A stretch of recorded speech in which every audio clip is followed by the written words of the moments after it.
Hi everyone, I am Kishore Karsekar and welcome back to students helpline centre channel. तो आज हम बात करने वाले हैं स्पॉट राउंड के बारे में कि ये स्पॉट राउंड होता क्या है और स्पॉट राउंड में कौन से स्टूडेंट्स एलिजिबल हो सकते हैं और मतलब कौन से स्टूडेंट्स को बेनिफिट यहाँ पे मिलेगा। इस सब के बारे में आज हम इंफॉर्मेशन लेने वाले हैं। अगर आपने कल देखा होगा तो कल शाम 6 बजे के बाद समथिंग अपने महा सीईटी सेल पे वैकेंसी पोजीशन डिस्प्ले की है आफ्टर कैप राउंड 2 कि कौन से कॉलेज में कितनी वैकेंसी थे, ये पूरी इंफॉर्मेशन वहाँ पे दी है उन्होंने। क्योंकि बहुत ऐसा लास्ट ईयर देखा गया है कि maximum government autonomous and university department के कॉलेज की वैकेंसी पोजीशन आती थी, लेकिन दिस ईयर उन्होंने पूरे कॉलेजेस की वैकेंसी पोजीशन यहाँ पे डिस्प्ले की है।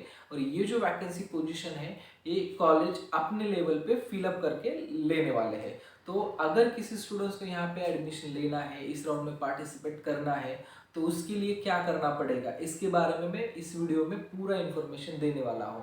और उसके बाद कुछ स्टूडेंट्स के डाउट्स है कि इस राउंड में जाने के बाद कुछ हमें ड्रॉबैक्स फेस करने पड़ते हैं या कुछ बेनिफिट मिलने वाले हैं क्या, इसके बारे में भी हम बात करने वाले हैं। तो सबसे पहले हम बात करते हैं कि राउंड में पार्टिसिपेट करने के लिए क्या करना पड़ेगा। तो सबसे पहले तो आपको क्या करना पड़ेगा कि आपको एक लिस्ट बनानी पड़ेगी कि मुझे कौन से कॉलेज को एडमिशन लेना है। बराबर है, ऐसा नहीं कि यहाँ पे वैकेंसी सभी कॉलेज की दी है इसलिए मुझे सभी कॉलेज में अप्लाई करना है, ऐसा नहीं कर सकते आप। आपको ऑलरेडी जो कैप राउंड 2 में जो कॉलेज मिला है उससे अगर अच्छा कॉलेज है तो वहाँ पे आपको, अगर वहाँ पे आपको एडमिशन लेना है, वहाँ पे कंफर्मेशन करना है आपका एडमिशन, तो ही आप इस कॉलेज को चूज कर सकते हैं। अनअदरवाइज आपको अगर कैप राउंड 2 में सच में अच्छा कॉलेज मिला है तो आपको जरूरत भी नहीं इस राउंड में जाने के लिए। और किसको जाना चाहिए ये भी मैं आपको क्लियर करना चाहता हूँ कि जिस स्टूडेंट्स का रैंक 10,000 के बीच में है, फर्स्ट रैंक से 10,000 रैंक, उसी स्टूडेंट्स को इस राउंड में ज़्यादा से ज़्यादा फायदा हो सकता है। और जितना 10,000 के आगे रैंक है तो उसमें आपको जो फायदा होने वाला है थोड़ा सा मिनिमम हो सकता है। अगर आपने देखा दिस ईयर, तो दिस ईयर आपने प्रोसेस के बारे में अगर केयरफुली देखा तो चाहे वो सीयूपी रहने दो, विजिटिया रहने दो, सरदार पटेल या वीआईटी या पीआईसीटी कॉलेज रहने दो, इस कॉलेजेस में अगर हम देखें तो यहाँ पे सीएस ब्रांच जो है वो सबसे ज़्यादा मतलब वैकेंसी लेवल पोजीशन जो है कम है और इसी ब्रांच का कट ऑफ सबसे हाई है।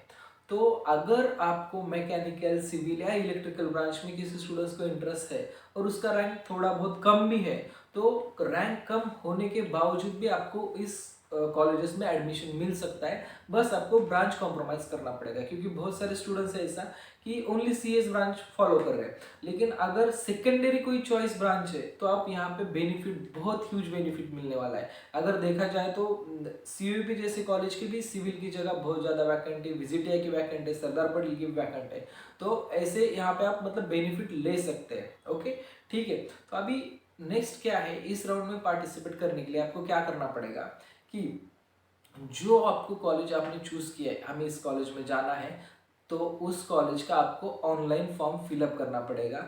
जैसे अभी मैंने देखा है कि बहुत सारे कॉलेजेस के ऑनलाइन फॉर्म उनकी वेबसाइट पे शुरू हो चुके हैं, जैसे कि सीयूबी कॉलेज का है, बाद में पीआईसीटी कॉलेज का है, बाद में वीआईटी कॉलेज का है। ऐसे जो कॉलेजेस है उनके ऑनलाइन एप्लीकेशन फॉर्म चालू हो चुके हैं। तो आप जो आपको मतलब कॉलेज लेना है उसके हिसाब से आप मतलब फॉर्म फिलअप कर सकते हैं और आप ज्वाइन कर सकते हैं। तो मैं अभी कुछ जो अभी मैंने बताया कि ऑनलाइन प्रोसेस में क्या करना है, ओके। तो अभी कुछ स्टूडेंट्स के डाउट से मैं एक बार आपको ये करता हूँ कि अगर हम स्पॉट राउंड जा रहे हैं तो जो हमारी बेसिक कैटेगरी है, एससी, एसटी, एनटी, इस कैटेगरी के बेनिफिट हम ले सकते हैं क्या।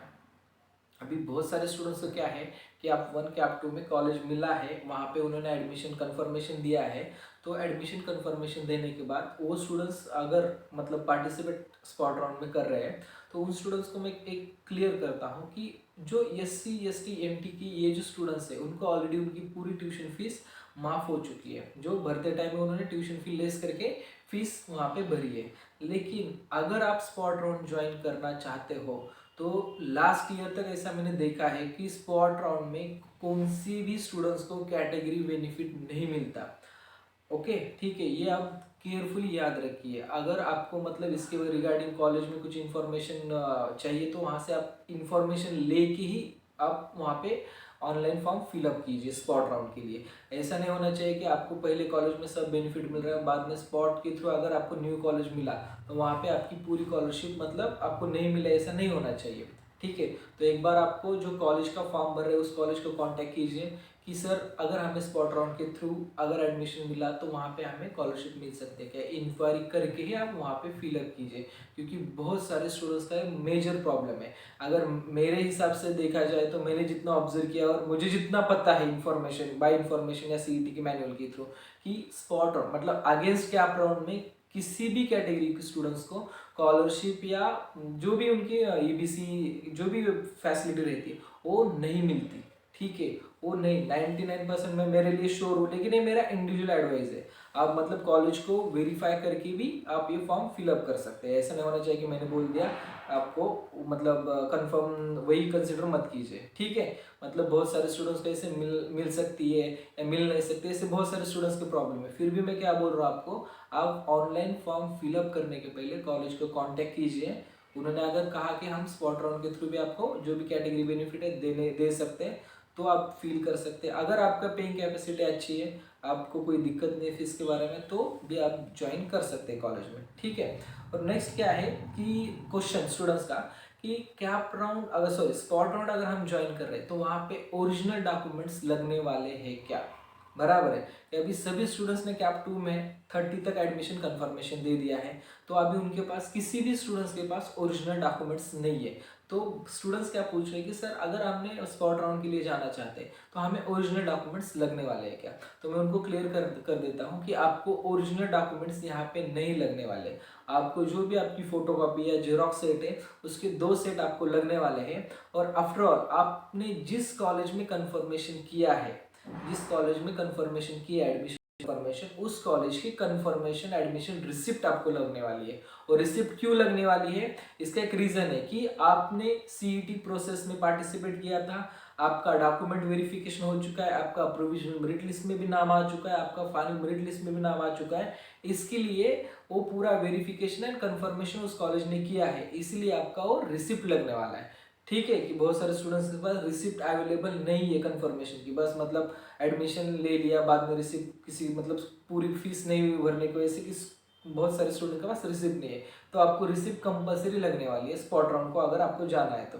ठीक है, तो और हाँ कि बहुत सारे स्टूडेंट्स है कि ऐसा है कि सर हमने सीईटी का मतलब सीईटी सेल का फॉर्म नहीं भरा था तो हम स्पॉट राउंड ज्वाइन कर सकते हैं क्या। तो मैं क्लियर करना चाहता हूँ, जैसे अभी मैंने कहा कि कौन से स्टूडेंट ज्वाइन कर सकते हैं, जिस स्टूडेंट्स ने बेसिक रजिस्ट्रेशन किया है, उनका डॉक्यूमेंट वेरिफिकेशन हो चुका है, वही स्टूडेंट्स इस राउंड में पार्टिसिपेट कर सकते हैं। और एक फैक्ट बताता हूँ, जिस स्टूडेंट्स ने cap round first and cap round second ये दोनों भी फील नहीं किया, दोनों भी फिलअप नहीं किया, उसमें कॉलेज में कोई अलॉटमेंट भी नहीं ली या कॉलेज उसको अलॉटेड ही नहीं हुआ, तो वो स्टूडेंट्स डायरेक्टली स्पॉट राउंड से एडमिशन ले सकता है, लेकिन उसका डॉक्यूमेंट वेरिफिकेशन हो जाना चाहिए। वो कैसा होगा, आप वेरीफाई कैसे कर सकते हो, उसके लिए आपका ईएन जो नंबर है 19 रहने दीजिए या अदर देन जो भी आप ईएन 19 फर्स्ट ईयर के लिए है, डायरेक्ट सेकंड ईयर के लिए डीएससी नंबर है, ये नंबर एंड उसका provisional merit list and final merit list, दोनों मेरिट लिस्ट में जिस स्टूडेंट्स का नाम आया है वो सभी स्टूडेंट्स स्पॉट राउंड के लिए एलिजिबल है। ठीक है, कि बहुत सारे स्टूडेंट्स ऐसा पूछ रहे हैं कि हमने कैप राउंड फिलअप नहीं किए थे तो हम स्पॉट ज्वाइन कर सकते हैं, आप डेफिनेटली ज्वाइन कर सकते हैं। ठीक है, अभी मैं नेक्स्ट क्वेश्चन आपको बताता हूँ। हाँ, कि हमारा फर्स्ट कॉलेज में एडमिशन जो मिला है वहाँ पे हमने ओरिजिनल डॉक्यूमेंट सबमिट किए और कुछ अमाउंट वहाँ पे हमने पेड किए, तो वहाँ पे हमारा फीस डिडक्शन कितना होगा, या हमें कुछ फीस रिफंड मिलेगी या पूरी फीस लैप्स हो जाएगी। अगर आपका इस प्रोसेस में स्पॉट राउंड के थ्रू अगर किसी इंस्टीट्यूट का आपका एडमिशन हो गया, तो जैसे कि गवर्नमेंट की आपने देखा होगा सीईटी सेल का इंफॉर्मेशन ब्राउचर, उस ब्राउचर में क्लियरली उन्होंने मेंशन किया है कि आपकी 1000 फीस लेस करके बाकी जितनी भी फीस है वो आपको रिफंडेबल है। कब तक रिफंडेबल है, डेट ऑफ 5 फरवरी। ओके, 5 फेब तक आपकी फीस रिफंडेबल है 1000 लेस करके। आफ्टर दैट आपको अगर कैंसिल किया आपने एडमिशन 5 फरवरी तो आपकी फीस नॉट रिफंडेबल है, आपके ओरिजिनल डॉक्यूमेंट्स मिलेंगे लेकिन फीस रिफंडेबल नहीं होगी। ठीक है, 5 फेब तक आपके ओरिजिनल डॉक्यूमेंट्स एंड आपकी फी मिलेगी। और आपको वहाँ पे पहले क्या करना पड़ेगा, अगर इनके सबको न्यू अलॉटमेंट मिली स्पॉट राउंड में या कॉलेज न्यू मिला, तो आपको पहले वो कॉलेज कंफर्मेशन करना है कॉलेज कंफर्मेशन के बाद जो कॉलेज पहला था उसमें जाके आपको एडमिशन कैंसिलेशन करना पड़ेगा। एडमिशन कैंसिलेशन करके आपको ओरिजिनल डॉक्यूमेंट्स एंड जो भी फीस है कॉलेज की वो आपको रिटर्न मिल जाएगी।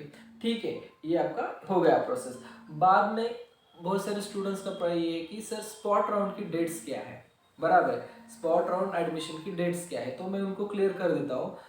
30 तारीख का आपका कट ऑफ मतलब वैकेंसी पोजीशन डिस्प्ले हो गई, तब से 31 जनवरी से लेके नए नए बोले तो आपको 3 फेब तक आपकी पूरी इंस्टीट्यूट में आपकी ऑनलाइन रिपोर्टिंग करनी पड़ेगी। मतलब मैक्सिमम इंस्टीट्यूट के क्या है कि डिस्प्ले होने वाले हैं कि कौन से कॉलेज का स्पॉट राउंड कब होने वाले हैं, पूरे डेट्स ज़्यादा से ज़्यादा 3 फेब तक आपको पूरा इन्फॉर्मेशन आपको मिल जाएगा कौन से भी कॉलेज की वेबसाइट की, जो कॉलेज स्पॉट राउंड के एडमिशन कर रहे हैं वहाँ पे। ठीक है, बाद में नेक्स्ट,